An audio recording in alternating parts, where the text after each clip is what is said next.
Wonderful. This has been a whole lot of fun to watch the magic happen. This is pretty dang cool. All right. So, what we're going to talk about for the next little while is a little bit about business. This talk is meant for two types of human beings: kind of human being who wants to start a company, and the other kind of human being is someone who wants to understand how business works, so we know why we're doing all this security stuff, all these security controls. What are they doing? Why are they important to business? So at the end of this, you'll either be super inspired and you go start your own company, or at least you'll know how to justify some of the stuff we do in security um, to other adult human beings. So cool. Let's do it.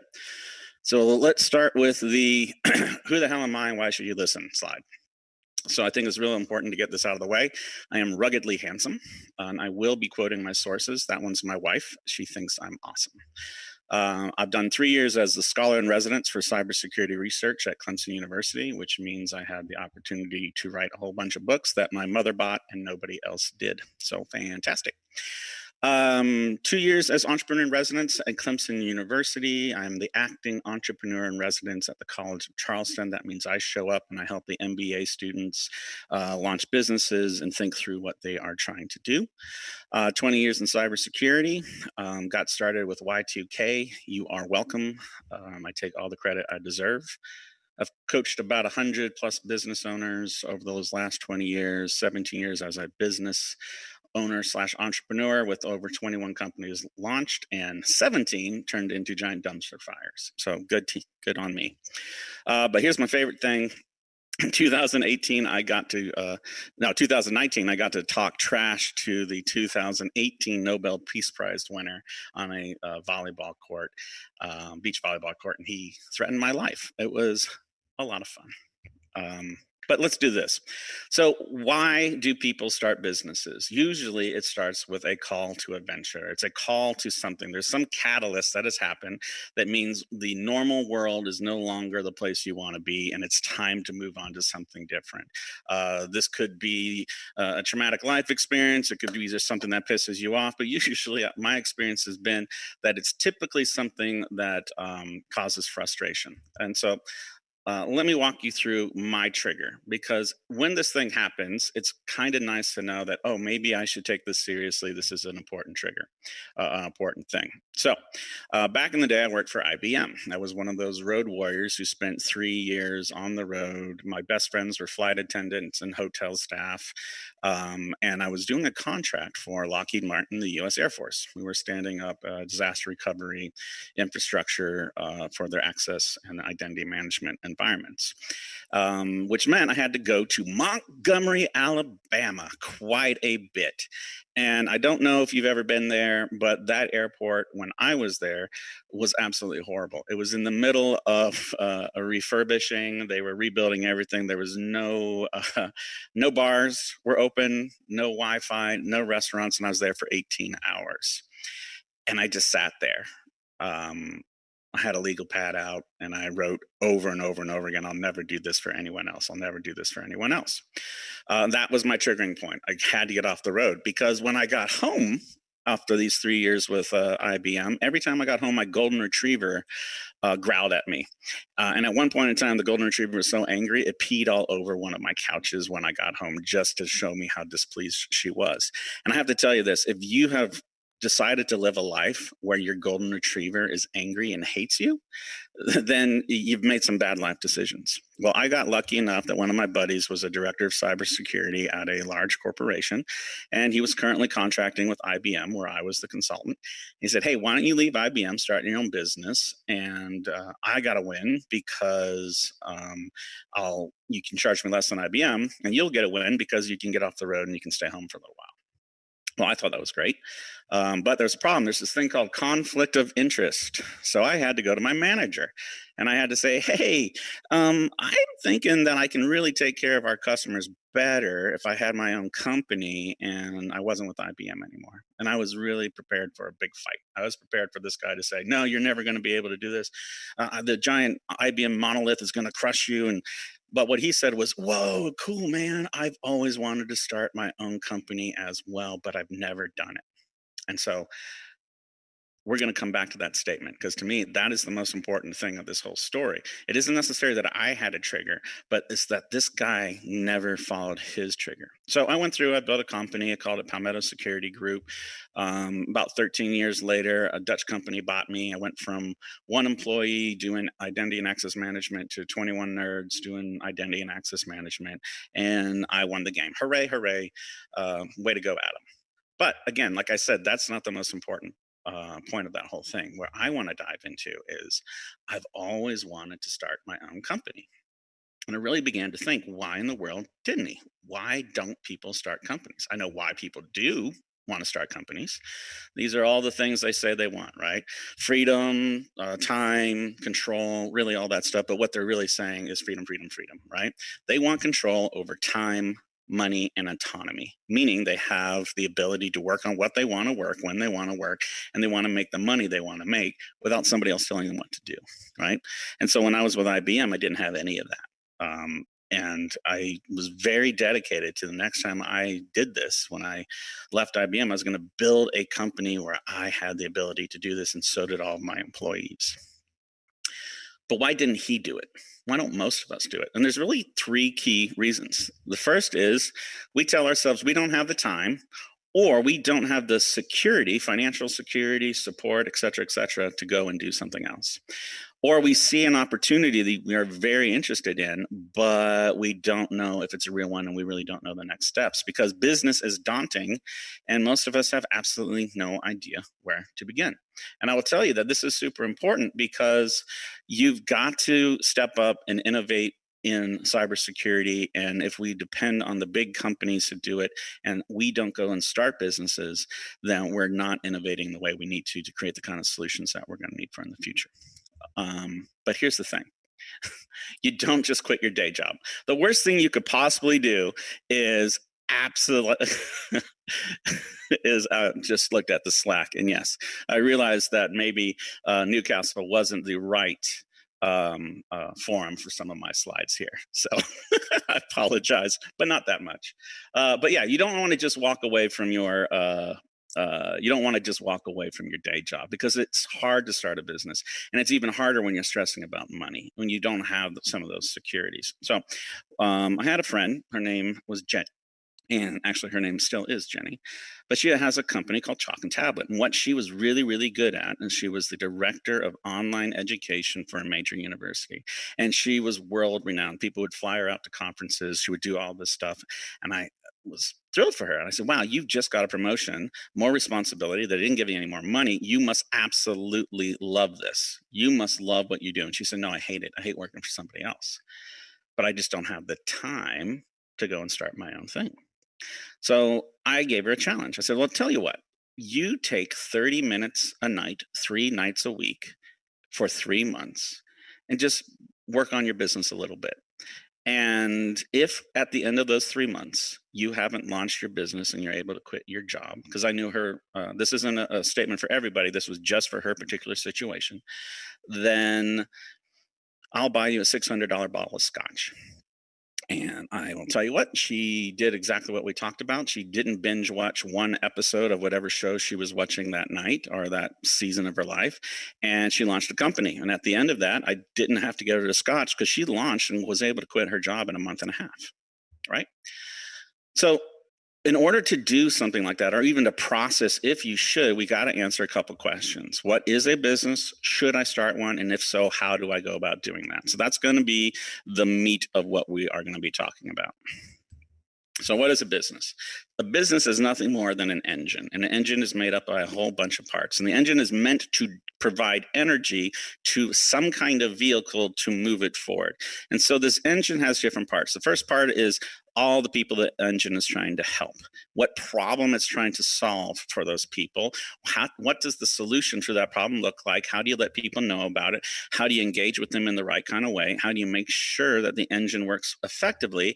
And then how do you make sure all of the things line up together? And all this is great. And if you have these different processes running, then you have an engine that's ready to go. But there's still two things missing: fuel and oil. So the fuel that makes the engine run is money. And the thing that makes the engine run effectively and doesn't lock up are people. And so this is everything that you have inside of a company. And each and every single one of these parts are the mechanisms that has some kind of control around. We call them business processes. So cybersecurity steps in to make sure that the engine runs efficiently and nothing can disrupt it. I love cybersecurity from a business point of view because you can't deploy effective security controls if you don't have an efficiently running operation, if you don't have an engine that does what it's supposed to do. So here is the math. Revenue, this is how the engine works. The amount of money you make minus the amount of money you spend equals the amount of money left over.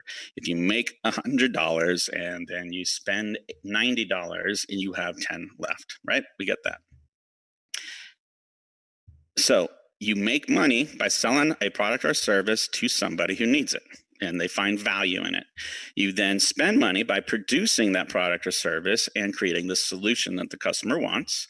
And all of this is under control by the CFO. The chief financial officer controls revenue by assigning quota to the VP of sales and budget controls to your chief operating officer. And when something goes wrong, this is when the whole thing fails. So let's go back to why cybersecurity is so important inside of this model is that if a hack happens or some kind of disruption happens, you can suffer higher expenses. And if you're making 100, but because of the disruption, now you're spending 150, the company goes out of business. So when people get super excited about cybersecurity, I want you to understand it's 1,000% because of money. It is 1,000% that if we don't do our jobs right, expenses go out of control and the company will suffer. So, yeah, don't screw it up. That's all I'm saying. Okay, so what kind of businesses are there? Well, typically, when a cybersecurity professional or an IT professional wants to start their own business, they follow into these three different bundles. I am awesome, I can build it, and I know some people. I'm awesome is typically the professional services. You know how to do something and you have a skill set and you go out and do that. That's what I did. I knew how to do identity and access management. I knew how to run IBM's platforms and I went and charged by the hour to do that. I can build it is typically a product. In my case, I started a couple software companies and we'll get into some of the major dumpster fires where I was like, I can build a product or a thing that will accomplish the stuff that somebody else can buy and I don't have to show up. And then finally, I know some people. This is the master networker. This is somebody who builds a cool community or builds folks who can assist each other. And that's a little bit more difficult, but it's I guess it's actually easier now with how the internets are set up. But back in my day, really it was only option one and option two. So here's what I want you to know deep, deep, deep in your soul. How you make your money should be independent of how you spend your time. What I mean by that is that if you are trading an hour of your life every day for a paycheck or for a dollar or for whatever, then you're trapped. What I love about the engine of business is that if you set up a system, a business, it will generate wealth for you while you can then go and pursue things that you're truly desperately interested in. So I want you guys to be the engineer and not the engine. It's completely okay when you get started to be the engine, but I want you to be thinking through your lives, thinking, okay, I'm going to build this engine, but it's going to run itself. And until it runs itself, I'm going to have to do some of the work. So this all happens when you leverage the following things: the right people, process systems, and solving a problem that people will pay for. If you have this, then you have a shot at a really, really good business. So should you start a business? Right? Let's say you have all this. Like, hey, I'm working with great people. We know what we're doing. Hey, I know how to make this a repeatable process. Man, I see a really cool problem that I know how to solve. And somebody's asking to give me money. They're asking, hey, solve this problem, I'll give you money. But should you do it? Should you absolutely do it? Maybe. Right. So I used to think everyone should start a business. I thought to myself, man, it's almost like if you join CrossFit, you're like, you should totally be in CrossFit, man. No, this is the thing that I learned is that not everyone's programmed this way. That actually the best way to make money sometimes is to absolutely be a highly compensated employee, and it doesn't fit. Right. So most likely, no. The statistics in my personal experience say that most businesses don't work. Most of the times we fail, and it's a really, really hard thing to do. But if it works, it is so great, so great. the amount of freedom you get, freedom of time, autonomy, control over your money. Not necessarily that you're making more money than you would as an employee somewhere, but having control about how you generate that is just thrilling to me. But it all starts with the question, hey, what is your vision? What's the vision for the future? The reason why this is important is because remember Montgomery, Alabama? I was in a lot of pain in that 18-hour layover, and my dog didn't love me, and but eventually that stuff gets better. So if you're running away from something, if the triggering event that made you want to start your company, your business, your initiative is the only thing driving you, then eventually you're going to quit. You're going to get burnout because you don't have a big enough vision. So it's fine to have your catalyst and it's fine to have your triggering event. But what I really want you to know is that if you don't have a clear vision of what you're trying to build and why you're trying to do it, it's going to be super hard to stay in the game. So we're going to talk a little bit about time and money real quick, and then I'm going to get into how you actually go about this. So the way most of us make money is in one of these four quadrants. You're either an employee, you're self-employed, you're an investor. And time and money enter into these two things. An employee trades time for money. I show up, I give 8 hours a day, someone gives me a paycheck, I complete tasks. The more valuable those tasks are to the engine, the higher compensation I have, right? Self-employed, they do time and they do they trade both time and money. I'm sorry, they trade time just like an employee does, but they take on more responsibility. They cover their own taxes, they handle their own insurances, they have a lot more of the weight, so they get higher compensation because they're taking on more risk. And a business owner builds systems that trades other people's time for money. Business owners build systems where employees and self-employed people can be successful in. And then an investor is trading money for money, and money builds off of money.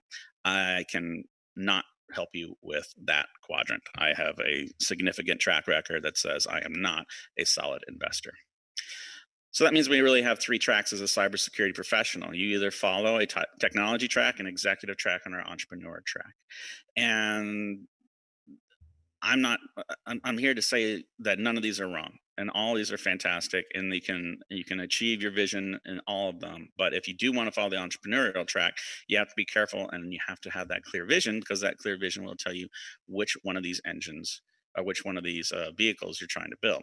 If you are trying to have a dump truck vehicle, but you build an engine for like the clown car, the truck's not going to move. You have to think about what you're building so that you can reverse engineer the engine. Well, let me give you a quick debrief on that. If you know that you're trying to build a vehicle that is going to accomplish a certain thing, but the business, which is the engine that drives the vehicle, is set up for the wrong kind of entity or the wrong kind of mission, the whole thing crashes and burns, and it just doesn't work. So let's assume that let's assume that you've decided, yep, going to start a business, done and done. Okay, great. Here are the 4 phases of launching a business. You ideate some kind of idea. You then test it by asking people to give you money or give you feedback or to use your product or service. You get that information and then you build the actual product or service. And then you've made it to the starting line, right? And that's kind of cool. Let's look through that. Ideation process just starts with you defining what you're trying to accomplish, generating a bunch of ideas, collecting those ideas, analyzing them and throwing out the ones that you don't want, and then acting. So when you define, you need extreme clarity. This is when we go back to the vehicle. If you don't know where you're going, you don't know why you're going to get there, it's very, very difficult to decide which idea is important and which ideas you should follow. So then you generate a whole bunch of ideas, and this is fun. This is brainstorming with a purpose. It's completely cool. You have a whole lot of ideas, you throw it out there, no one's wrong, blah, blah, blah. Then you collect those ideas and you realize that some of them are actually not aligned with the goal, and you begin to organize them. And then you analyze them and you begin to pick out the ones that you want. Right? I love this whole thing here with Neo, and all these ideas are coming at him, and you have to slow down to go fast. At this point, in the process, you have such like energy and you're super excited because you have all these great ideas and man, we can do this, we can do that. But if you don't slow it down and become very, very clear about what you want to do, you'll become overwhelmed and you actually won't get anything done. And then you act. You pick one thing that you're going to do, and then you move forward with it. You build your plan, and then you move into that next stage. So you're going to pick one of these massive ideas, and you're going to, boom, move on. And here's how you organize it. This is called a lean business canvas. Most people think you have to write a complicated business model or a complicated business plan, 25 pages, financial projections. Absolutely not. You pick one of those ideas and then you answer these questions. You say, hey, what's my customer? What are they up to? How do I help them? What's the problem I'm solving? Boom, boom, boom, goes all the way through, right? And if you look at this, these are the 9 business systems that we talked about with the engine. It's just now you have it in an organized way. So you begin to write down the business idea. What problem am I solving? What solution am I providing to solve that problem? What are they doing to already solve that problem? Who am I helping? Why is my solution unique and helpful? Boom, boom, boom, boom, boom. And by the way, you can use this exact same thing when you are trying to scope projects. It doesn't have to necessarily be a business. It can be, what problem am I solving today at work? But this is the tool that we use with the guys that we mentor, is how do you organize and test all of these different systems? And you end up putting this on a whiteboard, and this is what it looks like, a bunch of sticky notes. So it's pretty cool. And by the way, after you answered all this, you have everything you need to go out and test. And you do that in 3 ways. You do a problem interview to say, here are the things I think are wrong, customer ABC. Do you believe that these are actual problems? Then you ask, hey, I got some data back from these guys. And then we go back and say, hey, I think I fixed this. What do you think? So let's look at those problem interview. The fastest way to understand if you have a real business is to go talk to 100 people who you think might have this problem. And you say, hey, this is the problem. I know that you're currently doing XYZ. Do you really believe that this is solving your pain? And what triggers that pain? What will happen is that you'll come in with some ideas. You'll say, here are the top 3 things I think are the problem. And they're going to tell you yes or no. They're either going to say, absolutely, you hit it on the head, or no, you have no idea what you're talking about. And after 100 conversations, you're going to have a really, really good idea of, is this something or is this not something? And this is when you go do your data. You go back and you collect all this stuff. Okay. Do I see any trends? Do I see something interesting? And then you create this report and you create a document based off of those 100 interviews, and you go back to those other people and you share the data with them. One of the reasons they're going to give you all this information is because you say, hey, look, I'm going to talk to 100 CISOs about this interesting problem that I see, and I think there's a problem that isn't being addressed. If I do this and you share your knowledge with me, I'll bring you back the report and share what the other 99 CISOs said, right? And they love that stuff. They love that. And you go back and say, hey, I talked to 100 other CISOs, or I talked to 100 other, business owners or whatever, and this is what they said. I think that if I do XYZ, I can solve this problem. How much would you pay to make that happen? And if they give you money, oh, you did it. You're there. Until somebody agrees that your idea is something they would pay for, you shouldn't build a thing. You shouldn't deploy a lot of us are tinkerers. A lot of us like to put products together. And I get that. And you should do it if you enjoy it. But you just need to know that whatever you're building is probably going to change by the time you get those first 10 customers to pay you. And the neat thing is out of those 100, 10 will say yes, right? Just statistics. But we've heard about a minimum viable product, right? Actually, before we jump into that, let's look at this. The reason why 10 are going to say yes out of the 100 is this adoption curve. There are about 15% of the population that you talk to are going to want to buy your stuff just because it's super cool and they want to be disruptive. But the vast majority are not. They're going to agree that there's a problem, but they will not want to adopt your new solution. This is one of the things that's very, very frustrating for innovators and inventors, is that you create something cool, everybody agrees it's cool, and then nobody buys. You're like, well, why didn't anyone buy my stuff?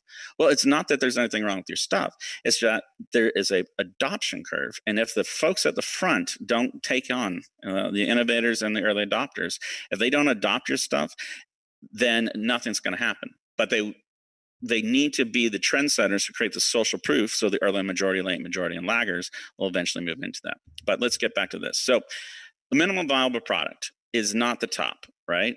Okay, we say we're gonna be building a vehicle here, and it's not just a tire and then boom, boom, boom. What it is what is the cheapest thing I could possibly make, the simplest thing I can possibly make to solve the problem. And so for this particular slide, if the problem was I need transportation because the ground is too hot and I don't want to walk on the ground, or the floor is lava, whatever, right? If you start with the big picture in mind and you create an MVP that is uh, just the different parts of a bigger problem, you're not actually testing anything. You have to start with the skateboard to the scooter to the bicycle to the motorcycle. I know because I did this wrong. I created a company called Atlas Vault. Atlas Vault did cybersecurity compliance inside of complex supply chains. So we had a wonderful thing. I put 650,000 of my own dollars into it. Hooray!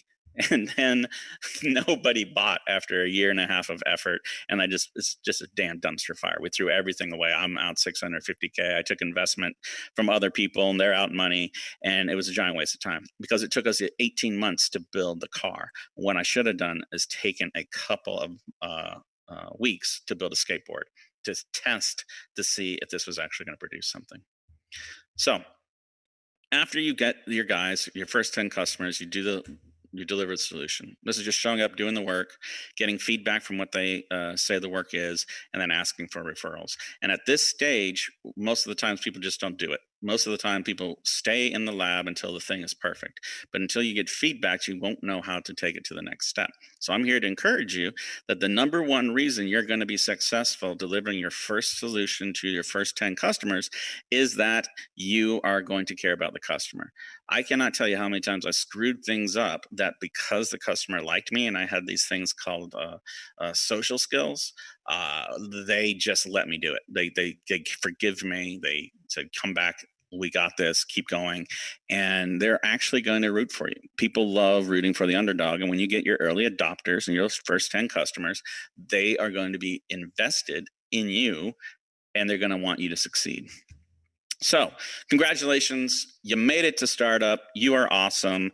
You have a company that's doing a thing. You've talked to 100 people. You've shared your vision. Some of them decided to buy, and now you've caught the car, and it's absolutely running. So, this stuff can get somewhat complicated. I know. So, what I've done is I've been requested to create a workshop for this kind of stuff, and I'm from the last B-Sides we did this talk at. And what I'm going to do is give you guys a free code to go and take this stuff for free. I'm not going to charge for any of this stuff. If you want to figure out and have a framework of going through and testing a business idea, I've got an online class. I'm just going to give that away to you guys. So I don't have that code created yet, but I will get it to Ben and get it to the rest of the folks. But I'm going to encourage you to take a chance, build your own company, do what you can do, because we need you to innovate. We need you to get out there. If we depend on large corporations and governments to create solutions to these problems, it's just not going to happen, because we need folks who are visionaries. We need folks who are wanting autonomy, freedom, and control to get out there and do their stuff. So I'm hoping you are inspired. I'm hoping that you are going to go do something. And if you aren't, that's okay too. I love you anyway.